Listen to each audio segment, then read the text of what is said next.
I'm Chris. And we're the Geek All-Stars, and this is First Play, Second Play. This is where we play a game for the first time, and then we play a game for the second time, and we give you our impressions after both.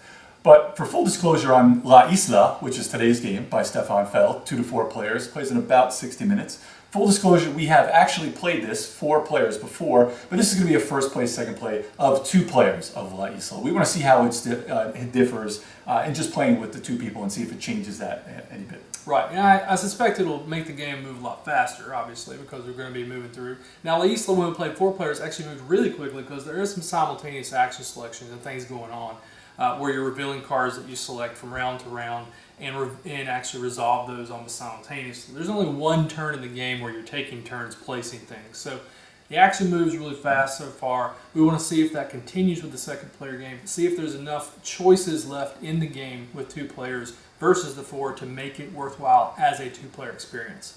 And normally we say if you want to learn how to play a game, just go ahead and check out Rodney or Joel's videos. But I don't think there's any videos out yet, so we'll give you the dime tour of it. Like Chris was talking, you've got these cards in the game where you're going to get 3 cards to start. And if you see at the top, there's a place for A, B, and D. And then you got the little card holders there, and you're going to decide where the cards are going to go. So the A is going to give you a power, B is going to give you a resource, and then D is going to be what you're going to move up on the track. Basically, it's kind of like an economic Wall Street. It's kind of like a stock market track. And C, when you get to the C, you're going to be spending some of those resources to put your little guys out, these little plastic guys out onto the board.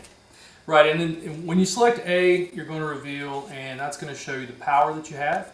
You have 3 slots that those will fill up during the game, and whenever you reveal another A later, you'll have to actually place it on top of one of these cards. So you're constantly rotating through some persistent abilities in the game themselves. The other cards are placed below them like this and revealed during the game and taken for whatever phase that is, whether it's a good or a type of animal that's around on the island. Now, when you're collecting the different chits out on the island, when you're putting your little explorer out, as you surround the chits, you'll be taking them in there, and that's where the whole stock market part of it comes, where you're getting points for that. And what's pretty cool is you can't really see as much, but I'm going to lift it up right here. Is it has these the way that it's really funky shapes, but that gives part of the randomness. As you can see, the different things here. There's different. This is a backpack and a tent, so it's got a randomized setup, and also the little chits go out there random, which is very cool for replayability. Absolutely, got a lot of replayability in a ton of cards. So we'll be right back, and we'll tell you how we like the first play of 2 players of La Isla. All right, so we're back. We just finished the first game, and by the power of the rodents, Dice AB takes me out by a score of 109 to 105. I believe because we went around twice. We went around twice, yep. It took about 40 minutes. Was it 40? Yep. About 40 minutes. Yeah. So, and again, we've played before, so it is a little bit quicker, but it does go very fast for 2 players. I think if it was our first play, it probably would have only taken us about an hour. Probably about that, because it's not a very long with game. kind of walking through the rules and then figuring out the rules. Yeah, 60 minutes with 2 players is easy. But yeah, once you learn, I imagine our next game will probably be even shorter than that. What did you think of this versus a 4-player? I thought it was interesting. I like the 4-player a little bit better, I feel, because there's just more competition for spaces and getting the tokens on the board. It does feel a little better in the 2-player because you can really pull off some cool combos, which makes you feel like you've really accomplished something in the game. And that's not to say you don't in the 4-player game. It's just there's more room to spread out. The board does not change whatsoever between the 4-player and the 2-player setup. So obviously, when we're jockeying for position on 2 players, we rarely ran into each other at all. Right. Yeah, we didn't fight for any position on the board at all. And that could have happened. And there's also some card abilities in the game, the cards, that give you points or allow you special abilities if you place one of your explorers on a space with another explorer. And none of those really came up or it made sense for us to take them during the game. So there wasn't a whole lot of competition for space. But what there was a competition for was trying to really figure out maximizing your abilities on here, and then watching where your opponent was, so you can kind of try to spread things out and make the choices that allow you to build things on your side of the board. Yeah, I think I probably should have tried to get in the way of a couple of his combos, because this is a very combo heavy when you're not jockeying for position anywhere, because twice I think Chris got 2 combos and I got 1 big combo. I think I got a 9-pointer at one point. And you got Yeah, 2 you got it. 6-pointers, Right. I think. Right. So I mean, if you're not getting in other people's way, you're gonna leave them open for combos. Which it's you're looking for the sets. So if you can see that someone needs a certain chit to get sets, and I cannot stress this enough. First end game scoring is for every 2 cubes is 1 point, and then for every set of 5 different chits of them animals, you get 10 points. That's huge. You need to remember you that. have to focus on getting. Even in this game, my first goal was to try to get, if I could, get multiple animals. But my most important goal was to get a set of 5 because I did not want to. Because if I hadn't, I would have lost at the end of the game. Even though I had a good combo going and I gathered a lot of animals and built up, kind of the engine churning machine. What's interesting to note about the animals too is you start off with 1 that kind of gives you a little bit of a focus. Like Dan was the frogs, now it's the little rodents, the mice dudes. The winning token. The winning token, right? Exactly. When you have those count as 2 animals, and whenever you score a place on the board and take a chit, you also get whatever the points are there that moves up the animal track. But then later, when you reveal in phase D, you've got the little animal there. However many of those animal tokens that you have, you score points for those as well, if you move that track up on your particular D phase. So these count as 2. So if you can go around and collect like a bunch, like Dan at the end had 4 minks and 4 frogs. So anytime he would move up one of those 2 animals, he'd get 4 points, and that's pretty big. Yep.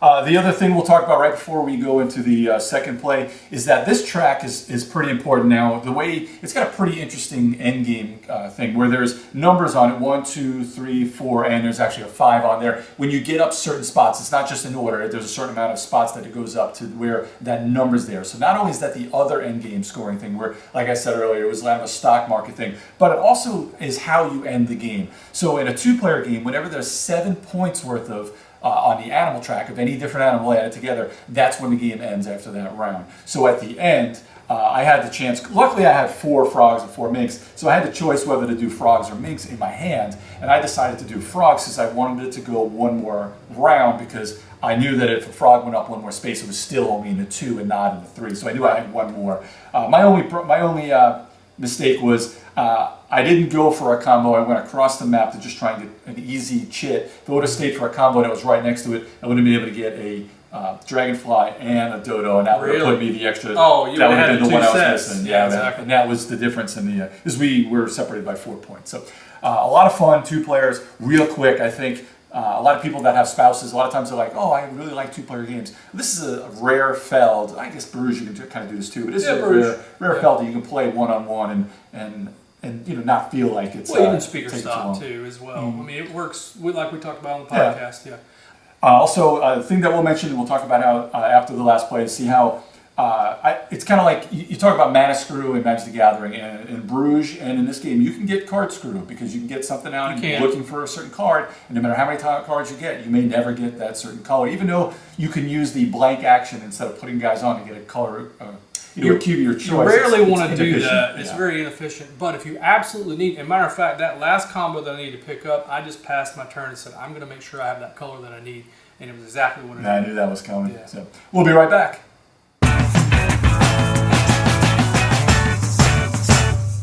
So unlike 5 times where I managed to come back in a second game and win. I thought you were going to. I really did. Because you were off to the races at the beginning of the game. Yeah. Chris just utterly destroyed me in this game. It was 102-70.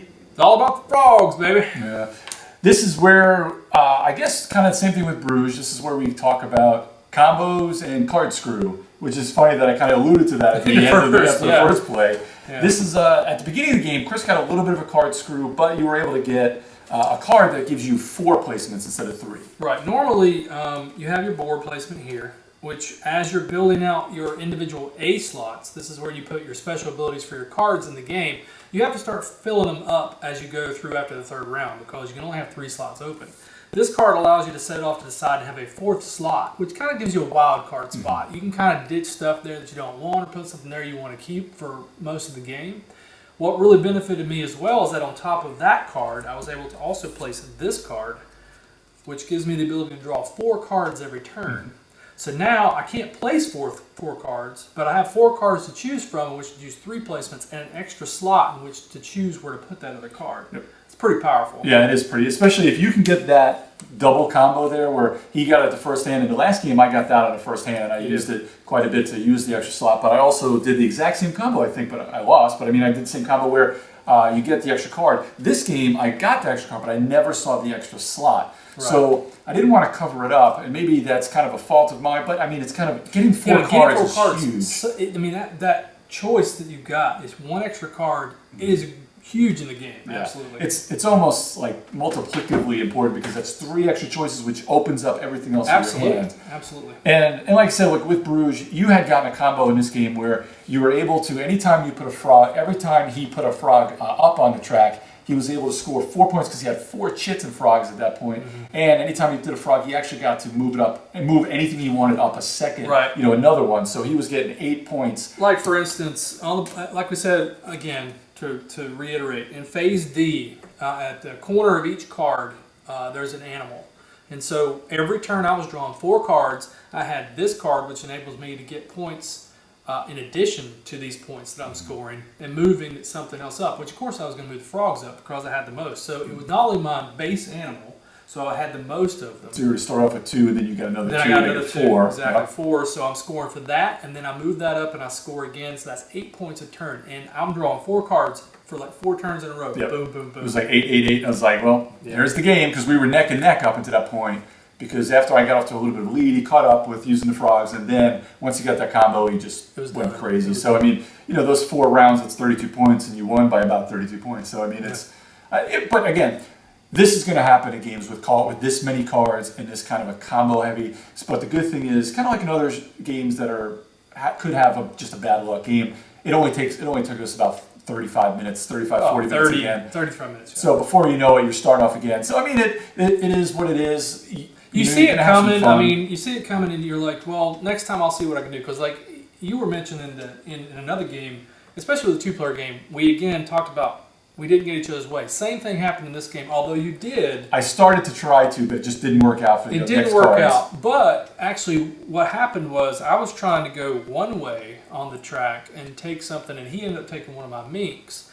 And that actually forced me to go another way, which in the end did it give you a frog? Benefited me. Yeah, it actually benefited me, and that was the turn before I got that power. Okay. So it's just one of those perfect storm things that happens. Because I had gotten it where a power where if I place where another player is, that I get 2 points. So I was going to try to ride that and see if I can get it in your way, but it just didn't work out. So again, we stayed to each one of our sides. There wasn't a whole lot of blocking, but you could probably, it might take forever to sit there and try and plan that much to try and get somebody's way. In a game like this, especially with a 2-player, I don't know how to worry about it too much. I mean, but if you don't, and it's like who can get a combo, who can get certain combos faster and get the right chits. So I mean, it's min-maxing. It's still, I gotta say, this is one of my favorite Feld games, and I gotta say, as far as a verdict, I'm gonna say this is an all-star in my opinion. This is if I go Hall of Fame, all-star, starter, rookie, and bench. Cut him. Oh, cut him. I'd say this is an all-star. This is going to be a game that you're going to want to get out. This is a game you're going to want to purchase. It's going to be a cheap game, and I think you're going to want to pick it up. And I'm going to want to play this a lot. I mean, it's almost filler-esque. Sort of. It's a step above. It's like it's heavy filler. Maybe. It's heavy filler. Yeah. It's in that range again. Like I said, a light to medium.